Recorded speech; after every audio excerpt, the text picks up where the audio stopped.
It is Monday, April 20th, 2009. I'm Will. I'm Rob. And this is Political Lunch.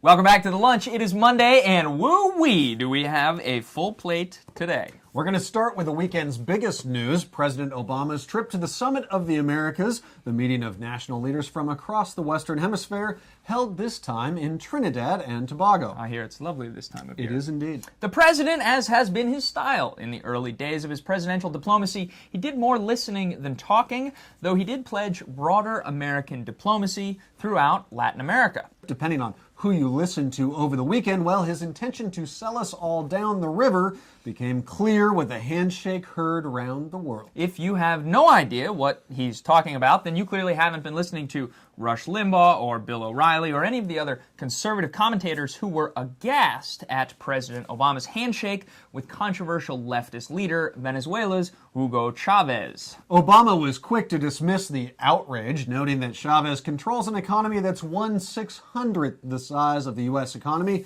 and that, quote, it doesn't make any sense. The whole notion was that if we showed courtesy and opened up dialogue with governments that had previously been hostile to us, that somehow would be a sign of weakness. But, as has been the former administration's tendency over the past couple months, a Bush-era staffer was dispatched to comment this morning on the CBS Early Show. Dana Perino, who was, of course, a Bush White House press secretary, said, quote, we did not shake hands with Hugo Chavez. We were not friendly with dictators. Now, it's worth noting that Perino was not the only Bush-era official to offer a comment in the last few days about Obama administration policy. Ex-CIA Chief Michael Hayden, during an appearance on Fox News Sunday, said that Obama's declassification of memos about CIA's secret interrogation and torture programs had, quote, made it more difficult for CIA officers to defend the nation. Hayden was talking about the release of documents that detailed several hundred incidents of torture during the Bush administration. Rob talked about those on Friday.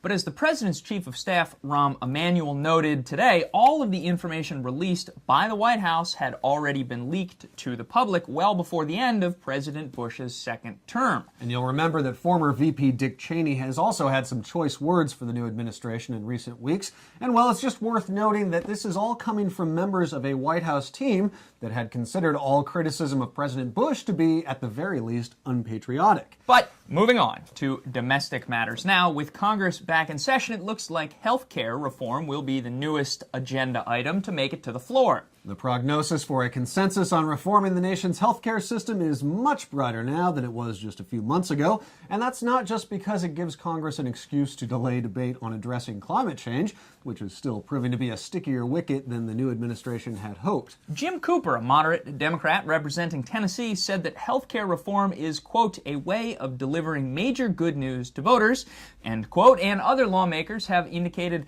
they hope substantial progress can be made on the healthcare question in time for the run-up to congressional elections next year. As for addressing climate change, well, it looks like a so-called cap-and-trade system for limiting carbon emissions is falling out of favor. Cap-and-trade is the approach the White House prefers, but yesterday Senator Maria Cantwell of Washington, who sits on the Senate Energy Committee, said that she fears the plan could lead to more unregulated money-making schemes on Wall Street. Still, the chairman of the House Energy Committee, California's Henry Waxman, says he plans to have a climate change bill ready for congressional action by Memorial Day. And finally, today at the White House, President Obama will convene what's being hailed as his first full cabinet meeting, although he is still waiting on Senate confirmation of Kansas Governor Kathleen Sebelius as Secretary of Health and Human Services. That's expected to happen sometime tomorrow. The big message in this first meeting, well, cost cutting. Obama is expected to ask for budget cutting proposals across the board,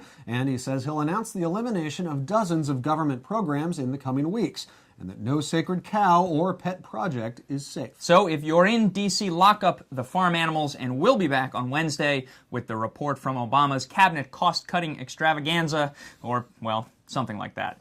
Thanks for watching. Don't forget to subscribe. We'll see you Wednesday.